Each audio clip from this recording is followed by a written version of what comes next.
You know, it's a great day to be here in Ohio for a lot of different reasons. One is I am so thrilled that LeBron James has endorsed me and joined our campaign.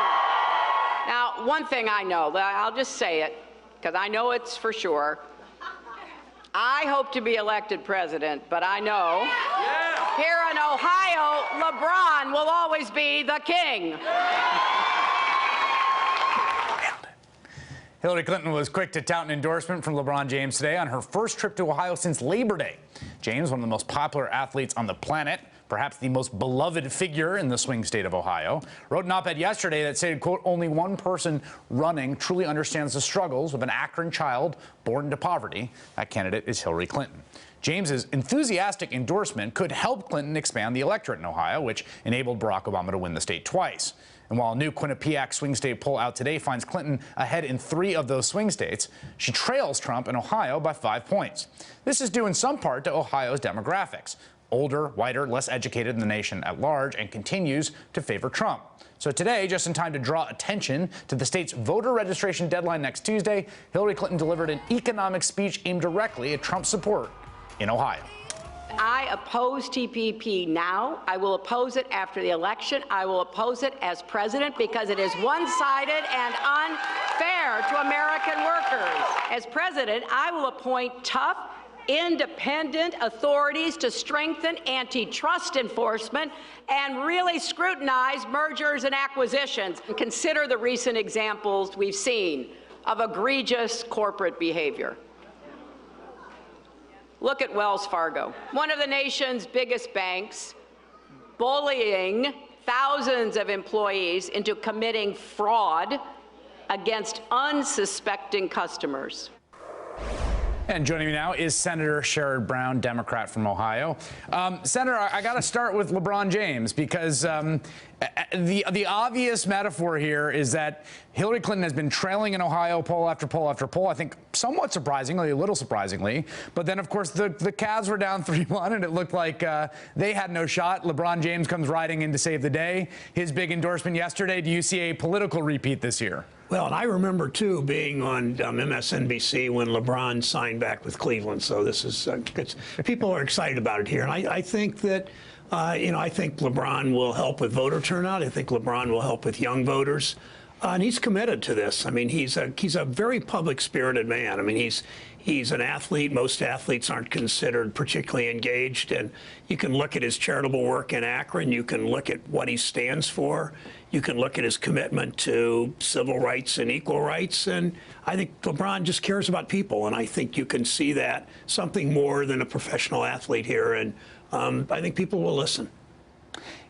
There's a story in Newsweek today that caught my eye, and I see that Hillary Clinton's now spoken about it, particularly given the context of Trump overperforming in a state like Ohio, where manufacturing, trade, loss of jobs in industries like steel have been very front of mind.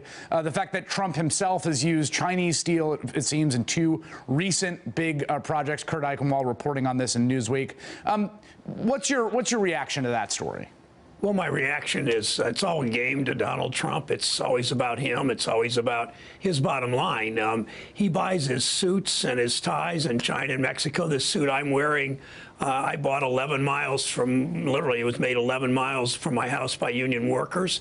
I can tell him exactly where he can get steel, about 5 miles from my house. He can buy aluminum about 10 miles from my house. He can go to Toledo and buy his glassware, or Archibald, Ohio, and buy furniture. I mean, for him, it's always about money. It's about outsourcing jobs.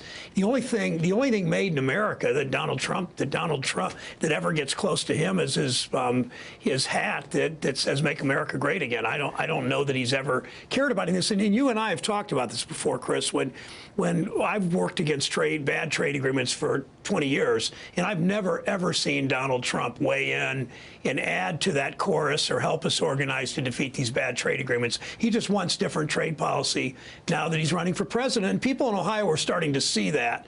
And people that make things in Ohio, and we're a state that makes things, are going to increasingly move towards Hillary because they see through Donald Trump's hypocrisy that way.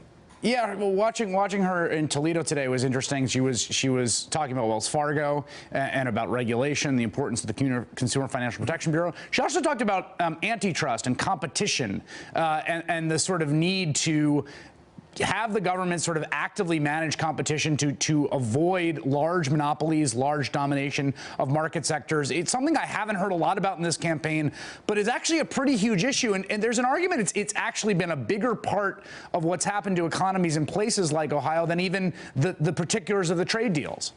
Yeah, what happens is small business gets squeezed, the supply chain gets more expensive, driving up the price of whatever product is at the end product there, and Ohio workers lose jobs so often, and it's partly outsourcing in trade agreements, it's partly tax policy, which if you shut a company down in Akron, Ohio, or Canton, Ohio, and move it to Beijing or Wuhan, you can actually get a tax break for doing that. That may be one of the things that Donald Trump is hiding in his taxes, that he's benefited from moving products offshore. There's a lot of evidence for that.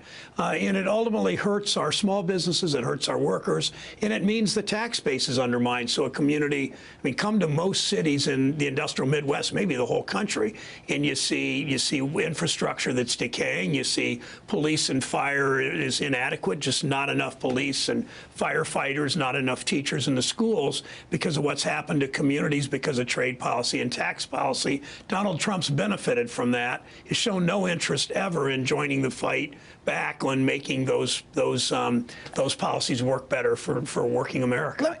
Let me ask you this. Barack Obama carried the state of Ohio twice. You've been elected, then reelected in that state. You've got a situation right now where Donald Trump is polling ahead in that state. Rob Portman, which people thought that would be a competitive race with your Democratic colleague, of course, the former governor of Ohio, that race doesn't look that competitive. Is Ohio fundamentally changing in some deep way away from the Democrats? No, Ohio's not. Ohio's not particularly changing. I mean, the country's getting less and less white, for want of a better term. Ohio is pretty much the same ethnic breakdown as it was half a generation ago. I mean, we're about a 20% people of color, maybe 80, 81% white.